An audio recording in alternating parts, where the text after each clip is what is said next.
No capítulo 4 do livro de Daniel, Deus usa Daniel para interpretar um sonho do rei Nabucodonosor. No versículo 4, Nabucodonosor disse tranquilo e feliz em seu palácio quando um sonho o aterrorizou. Diante desse sonho, Nabucodonosor decreta que todos os sábios da Babilônia viessem até a sua presença para interpretar o seu sonho. No entanto, nenhum deles conseguiu interpretá-lo. Até que chega Daniel. Nabucodonosor diz que Daniel possui o espírito dos deuses e, embora use um termo pagão, Nabucodonosor proferiu uma verdade. O Espírito de Deus estava em Daniel e lhe concedia efeitos extraordinários. Através do Espírito Santo, obtemos percepções sobre os mistérios de Deus, assim como foi dada a Paulo e à igreja mais tarde. No livro de Daniel, capítulo 4, versículo 15, o rei Nabucodonosor termina de contar o sonho que ele teve e ele fala assim: deixem ficar o toco e as suas raízes e o amarrem com correntes de ferro e de bronze, no meio do capim bravo no campo. Assim o sereno cairá sobre esse toco e ele comerá capim como os animais. Ele perderá o juízo e começará a pensar como animal. 7 anos viverá assim. Esta é a sentença dada pelos anjos, a fim de que todos saibam que o Deus Altíssimo domina todos os reinos do mundo. E ele termina no versículo 18, pedindo a Beltesazar para traduzir esse sonho, porque nenhum dos sábios conseguiram explicar, mas ele acredita que como ele possui o espírito dos santos deuses, ele vai conseguir traduzir esse sonho. Daniel capítulo 4, versículo 19 ao 23, que diz respeito sobre o sonho que o rei Nabucodonosor teve. E ninguém conseguia interpretar esse sonho para o rei. Então o rei mandou chamar Daniel e Daniel interpretou esse sonho para o rei. A princípio, Daniel ficou muito aterrorizado com o que ele tinha visto no sonho, porque era uma punição, uma espécie de castigo que Deus estava dando para o rei. Por quê? Porque o rei estava se achando todo-poderoso, invencível. Ninguém conseguia vencê-lo.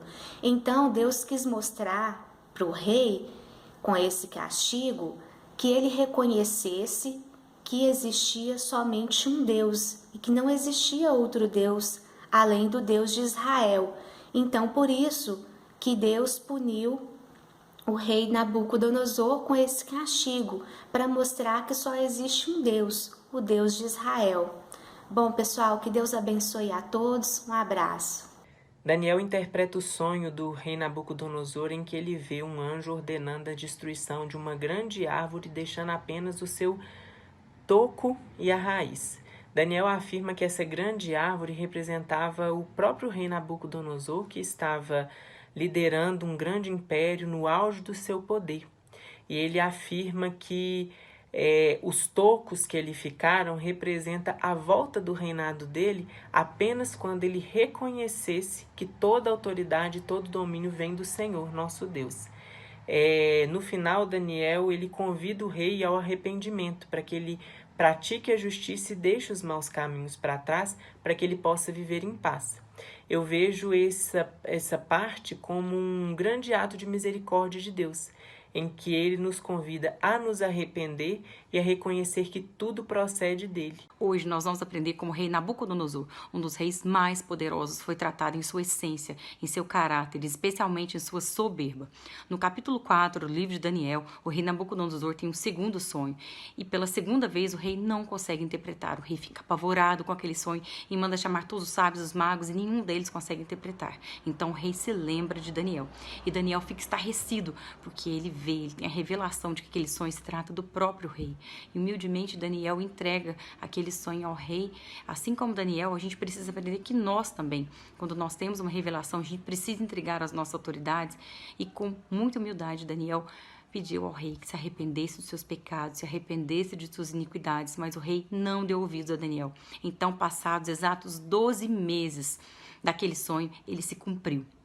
12 meses após aquele dia, o rei Nabucodonosor estava caminhando sobre o terraço do seu palácio, quando ele para e admira toda a grandeza da sua Babilônia, toda a grandeza do seu reinado, tudo aquilo que o rei tinha construído com a força do seu braço.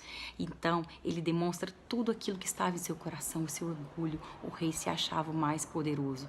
Então, naquele exato momento, ouve-se do céu uma voz de Deus que vem do alto, determinando, declarando que o rei Nabucodonosor fosse expulso do convívio dos homens. E a partir daquele dia, o rei ficou louco. Ele teve uma crise psiquiátrica. O rei Nabucodonosor simplesmente teve uma crise pessoal. Ele foi tratado por Deus e ele começou a se portar como animal, a se alimentar como animal e literalmente ele foi comer grama com bois.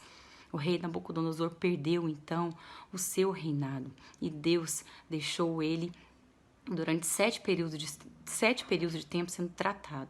E assim como Deus quis tratar o rei Nabucodonosor, ele quer tratar conosco, porque muitas vezes a gente pensa que é tudo meu, é tudo por mim. Até às vezes em nossas orações a gente ora pelo meu casamento, o meu trabalho, os meus filhos, mas não, é tudo por ele, para ele.